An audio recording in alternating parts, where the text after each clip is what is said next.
I'm gonna just be honest with you. Most Christians don't want to hear this, and this is not something we talk about a lot. But we have got to get back to this point, and we have got to get back to being intentional and serious about this one thing that I'm about to talk about in this video. And it is simply mortifying the deeds of the flesh. That's in the book of Romans. Crucifying this flesh. Jesus said that we have to take up our cross and follow him daily. Guys, listen, it's not always going to be easy. It's not always going to feel good and be comfortable, but we have got to get to the point to where we love Jesus more than we love our sin. We have to love God and hate our sin.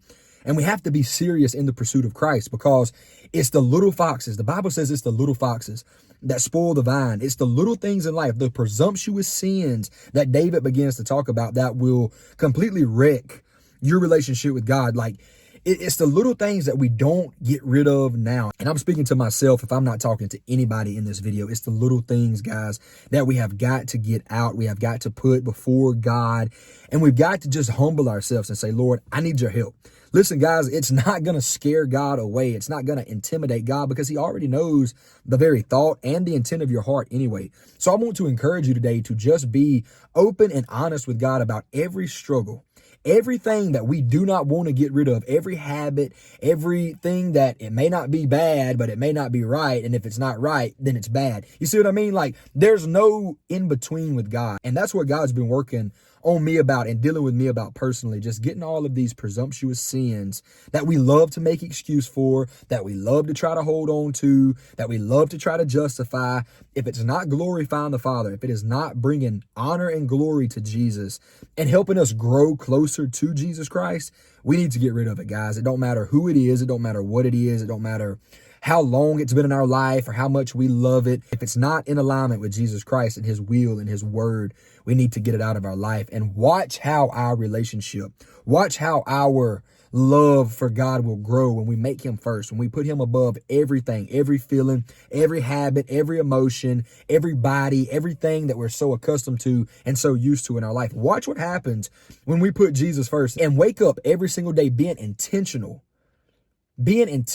preparing intentionally to put on the whole armor of God. That's what my pastor preached on today. Making an intentional effort to be like Jesus every single day, falling in love with the devotion and the will of the Father, and being aggressively active in getting rid of our sin through the Holy Spirit. That's what my pastor preached on today, and it was absolutely amazing to hear that sermon and just let that word work on me. So I want to encourage you to do the same thing.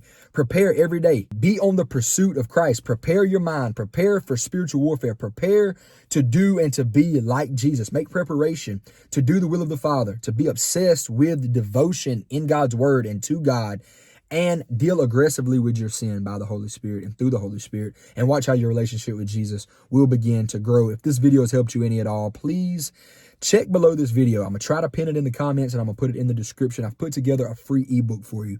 And this ebook just helps you draw closer to God and just helps you on your journey just to be active on your pursuit of Christ. And I break down some scriptures and what the Bible tells us to do and how to strengthen our relationship with God. And also, guys, please help me spread the gospel by simply interacting with this video, whether that's subscribing, sharing this video, liking this video, commenting on this video. When you interact with this video in any kind of way, it pushes this video to more people, and more people is able to hear the gospel and the good news of Jesus for absolutely free. And what is the good news? The good news is Christ paid a penalty. He died on the cross, and he paid a debt that we cannot and could never pay. And that is that Jesus paid for our sins. He died on the cross, and in 3 days he rose with all power. And now he is seated at the right hand of the Father. And when Christ saves you, when God gets a hold of your life, he gives you his righteous, perfect, sinless life in exchange for your sin, for your filth, for my sin, for my filth, for all of my shame, for all of my mistakes. Everything that I've ever done in my life or ever will do, Christ takes that. And in exchange, he gives me his righteousness, and I am justified before God the Father, and I can go to God in confidence because of Jesus Christ. And he is continually making intercession for me and for you at the right hand of the Father. So when God looks down, guess who he sees? When you've accepted Jesus as your Lord and Savior, he no longer sees us, but he sees his Son, because we're in the Son, and the Son is in us and living through us to be pleasing unto the Lord. That's the gospel. That's the good news. It has nothing to do with me. It has nothing to do with you. It is all about Jesus Christ and what he done on the cross of Calvary and what he is actively doing for me and you today. And if you feel God tugging at your heart, if you feel God pulling at you, if you feel God saying, daughter, son, come home, child, come home. I want to save you. I want to give you a new life. I want to change your heart. I want to change your mind. I want to change your life. Simply submit to God today. Humble yourself before the mighty hand of God, and in due time he will exalt you. If you feel salvation knocking on your door, today is the day of salvation. Don't wait. Don't brush it off. Go with God. He'll go before you. Be blessed. I'll see you next time.